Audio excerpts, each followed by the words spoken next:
नमस्कार, मैं हूं आपके साथ हिमानी नैथानी। हरियाणा में पिछले कई दिनों से आरक्षण की आग यहां पर जल रही है, धधक उठी है। हरियाणा में आरक्षण की मांग को लेकर जाटों का आंदोलन हिंसक होने के बाद शुक्रवार को राज्य के 9 जिलों में सेना बुला ली गई। हिंसक प्रदर्शन को देखते हुए राज्य के 2 जिलों में रोहतक और भिवानी में कर्फ्यू लगा दिया गया है। इसके अलावा प्रदर्शन के दौरान हिंसा भड़काने वालों को देखते ही गोली मारने का आदेश दिया गया है। कर्फ्यू लगाने के साथ ही हिंसा भड़काने वालों को देखते ही गोली मारने के आदेश जारी कर दिए गए हैं। हिंसा से सबसे ज्यादा प्रभावित जो है वो है रोहतक, झज्जर, जींद, भिवानी, हिसार, कैथल, पानीपत और सोनीपत। ये वो जिले हैं जो सबसे ज्यादा प्रभावित हैं, जहां सेना बुला ली गई है, जो कि आप तस्वीर में यहां पर देख भी पा रहे थे। इसके अलावा केंद्र ने 1000 अर्धसैनिक बलों को भी राज्य में तैनात करने का आदेश दिया है। आंदोलन के चलते राज्य में ट्रेन सेवाएं भी प्रभावित हुई हैं। इसके साथ ही राजस्थान के बीकानेर रेल मंडल की 28 ट्रेनें भी रद्द कर दी गई हैं। राज्य में 550 से ज्यादा ट्रेन प्रभावित हुई हैं। दिल्ली से सटे गुड़गांव की बात करें तो यहां भी प्रदर्शनकारियों ने सड़कों को जाम कर दिया है। अब साथ ही साथ यहां जाटों ने रेलवे स्टेशन को आग लगा दी। सफीदों में आगजनी के चलते सफीदो स्टेशन का फर्नीचर और रिकॉर्ड जलकर खाक हो गए हैं। सोनीपत की बात करें तो यहां नेशनल हाईवे 1 को जाम कर दिया गया है। सोनीपत के नांगल गांव में भी हाईवे जो है वो जाम कर दिया गया है। इसके अलावा दिल्ली अंबाला चंडीगढ़ हाईवे भी जाम है।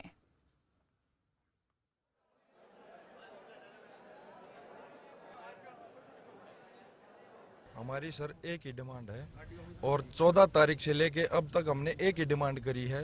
उससे अलग हमारी कोई डिमांड नहीं है। हमें जाट आरक्षण चाहिए और वो हम हर कीमत पर लेकर रहेंगे। उसके लिए चाहे हमें सरकार से लड़ना पड़े, चाहे किसी से भी लड़ना पड़े, और हम हर सिचुएशन से लड़ने के लिए बिल्कुल तैयार हैं। मैं चाहता हूं कि जाट आरक्षण हमें मिलता है तो ठीक है, ना तो हम उनके उस पे आ जाएंगे जो उन्होंने हमारे साथ किया है, हम भी उनके साथ ऐसा ही करेंगे। अगर हमें आरक्षण नहीं देते तो सबको एक सा कर दे। जो पढ़ रहे बच्चे हैं वो पढ़ाई के मनोबल पर उनको सबको अधिकार मिले। जो पढ़ेंगे वही आगे जाएंगे, चाहे किसी को नहीं हो चाहे हमारे को भी हो, या आरक्षण खत्म करो। हम ये चाहते हैं।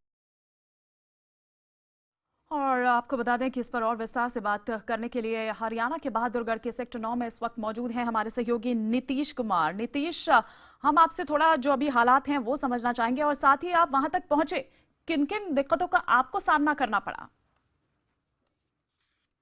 देखिए हिमानी, मैं आपको पहले यहाँ का सूरत है, यहाँ जो स्थिति है उसको मैं दिखाना चाहता हूँ। मैं फिलहाल बहादुरगढ़ के सेक्टर 9 के इलाके में खड़ा हुआ हूँ और मेरे ठीक पीछे आप देख सकते हैं यहाँ बैरिकेडिंग की गई है। यहाँ पर जो है लोग यहाँ पर खड़े हुए हैं और मेरे जो दाहिने साइड है वो रोहतक जाने का रास्ता है, वो पूरी तरह से बंद है। जो गाड़ियां हैं इस साइड वो इधर ही खड़ी हुई हैं और जो बैरिकेड के उस पार गाड़ियां खड़ी हुई हैं, ट्रक खड़े हुए हैं या कार खड़ी हुई है, मोटरसाइकिल खड़ी हुई है, सब वहां पर ही जो है खड़ी हुई है। इस पार जो है नहीं आ पा रही हैं। तो ये कब खुलेगा इस बारे में कोई जानकारी नहीं है। अभी कुछ देर पहले यहाँ पर पैरामिलिट्री फोर्सेस के जवान यहाँ पर नजर आए थे, जो लोगों का कहना है कि यहाँ से 2 किलोमीटर दूर अब वहाँ पर प्लेस्ड हैं। वहाँ पर शायद कुछ नारेबाजी हो रही है, प्रदर्शन हो रहे हैं, शायद जो कानून व्यवस्था है उसको दुरुस्त करने के लिए उन्हें वहाँ पर लगाया गया है। लेकिन हम जिन रास्तों से आ रहे थे वहां में जगह जगह पर पैरामिलिट्री फोर्सेज और हरियाणा पुलिस के जवान नजर आए। मैं समझना चाहूंगी नीतीश, क्योंकि नोएडा से लेके जहां आप अभी इस वक्त मौजूद हैं, क्या सफर रहा, क्या जाम आपको भी जगह जगह पर मिला? जिस तरह से आप बता रहे हैं कि प्रदर्शन हो रहे हैं, पथराव कई जगहों पर हो रहे हैं, आगजनी कहीं पर हो रही है, क्या सेफ है वहां जाना या फिर वहां तक पहुंचना जैसे आप पहुंचे हैं? यहाँ नोएडा से वहां तक का सफर जो तय किया है? देखिए हमें टिकरी बॉर्डर तक जो है ऐसी कोई भी घटना देखने को नहीं मिली, ऐसा कोई भी प्रदर्शन हमें देखने को नहीं मिला। लेकिन जैसे ही हम टिकरी बॉर्डर से हमने एंटर किया यहाँ पर, वहाँ हमें जाम मिला। फिर हम रोहतक जाने के लिए निकले थे, हम वापस जो है झरौंदा कला की तरफ मुड़े और फिर गांव होकर हम जब रोहतक की ओर बढ़ रहे थे तो गांव वालों ने कहा कि आगे मत जाइए, तो रास्ता बेहद खतरनाक है, प्रदर्शन हो रहे हैं। फिर हम वापस लौटे और बिल्कुल मैं आऊंगी। जरा ये तस्वीरें हम यहाँ पर दिखा रहे हैं भिवानी की। ये यहाँ इस इलाके में भी कर्फ्यू लगा हुआ है। ये तस्वीरें हम यहाँ पर आपको दिखा रहे हैं। सेना जो यहाँ पर लगाई गई है, 8 ऐसे जो प्रभावित जिले हैं वहां पर पैरामिलिट्री फोर्स बुलाई गई है। फ्लैग मार्च यहाँ पर इस वक्त आप देख पा रहे हैं। ये भिवानी की तस्वीर हम आपको दिखा रहे हैं। भिवानी और रोहतक जहां पर कर्फ्यू लगा हुआ है और 8 जिले हम लगातार आपको दिखा रहे हैं। इसके अलावा और कौन कौन से वो जिले हरियाणा के जो कि प्रभावित हुए हैं, ये तस्वीरें आप यहां पर देख पा रहे हैं एक्सक्लूसिव। पहली तस्वीर आप जो देख पा रहे हैं वो रोहतक की है। ये ही दो, रोहतक और भिवानी की अगर बात करें तो सबसे ज्यादा प्रभावित हुए हैं। रोहतक में ये देखिए आगजनी की गई, जगह जगह पर तोड़फोड़ की जा रही है।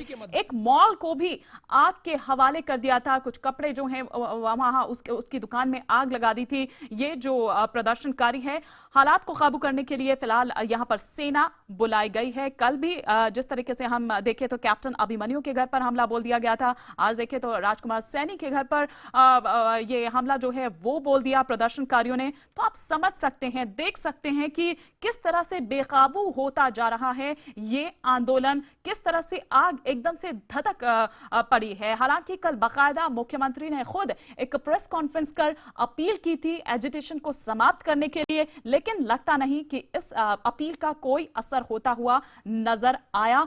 इसी तरह की तस्वीरें जगह जगह से हरियाणा के अलग अलग इलाकों से देखने को मिल रही है। ना सिर्फ हम भिवानी या रोहतक की बात करें, बल्कि दिल्ली से सटे गुड़गांव की अगर बात करें तो यहां भी प्रदर्शनकारियों ने सड़कों को जाम कर दिया है। हालात का जायजा लिया हमारे सहयोगी आतिश श्रीवास्तव ने।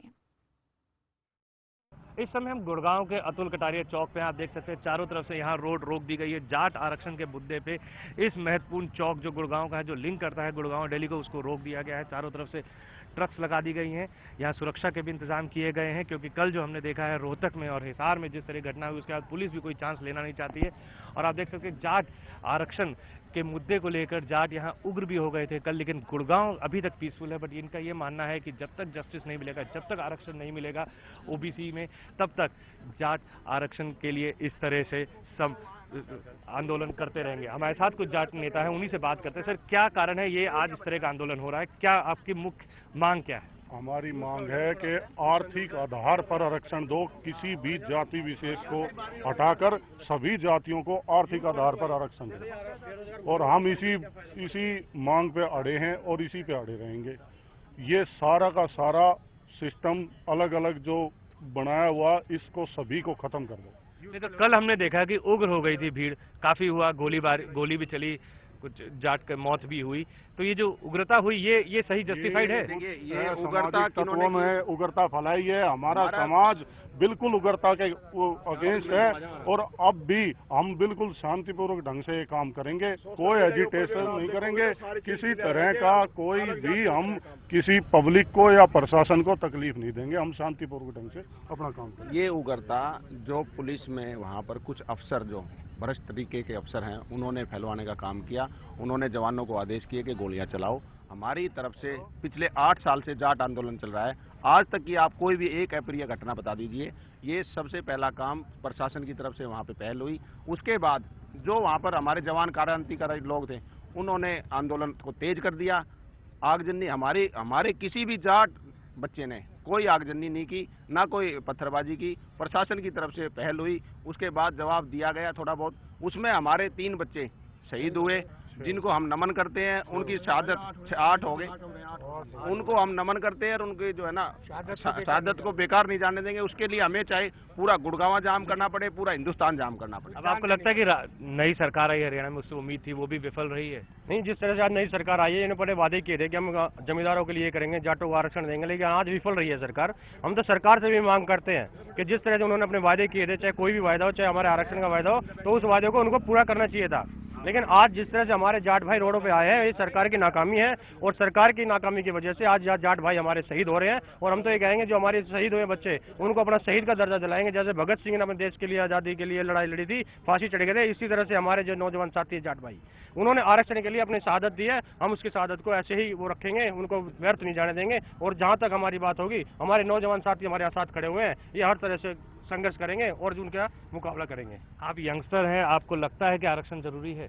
आप इकोनॉमिकली साउंड भी हैं, आपको लगता है आरक्षण से कुछ फायदा होगा? हाँ, होना चाहिए, क्योंकि इससे जो अनसिविलाइज्ड या जो अनएम्प्लॉयमेंट पीपल है, उन्हें इनसे हेल्प मिलेगी।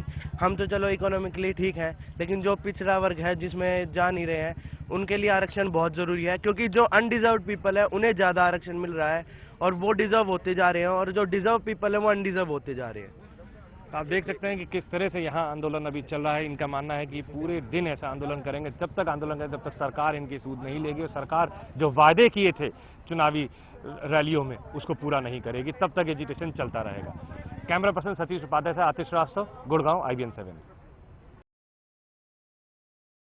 कल चंडीगढ़ में एक सर्वदलीय बैठक बुलाई गई। उसके बाद मुख्यमंत्री मनोहर लाल खट्टर ने कहा था कि सारे राजनीतिक दलों की आपसी सहमति के बाद विधानसभा में आरक्षण से जुड़ा बिल लाया जाएगा। हालांकि अखिल भारतीय जाट आरक्षण संघर्ष समिति ने राज्य सरकार के प्रस्ताव को खारिज करते हुए कहा कि पहले राज्य सरकार अध्यादेश लाए, फिर विधानसभा में बिल लाए और समिति ने धमकी दी है कि जब तक ऐसा नहीं होगा तब तक आरक्षण की मांग से जुड़ा आंदोलन जारी रहेगा। आंदोलन के दौरान हुई हिंसा में अब तक 4 लोगों की मौत हो चुकी है। प्रदर्शनकारियों ने मनाक नहर को बंद कर दिया है। इससे दिल्ली में पानी का संकट पैदा हो सकता है। प्रदर्शनकारियों ने कैथल से बीजेपी सांसद राजकुमार सैनी के घर पर तोड़फोड़ की। कल देर रात गृह मंत्री राजनाथ सिंह, मनोहर पर्रिकर, सुषमा स्वराज और अरुण जेटली ने बैठक कर हरियाणा की स्थिति की समीक्षा की। इस बैठक में NSA अजीत डोभाल भी मौजूद थे। बता दें कि कल भी प्रदर्शन के दौरान जाट समुदाय के लोगों ने शुक्रवार को हरियाणा के वित्त मंत्री कैप्टन अभिमन्यु के घर पर तोड़फोड़ की थी।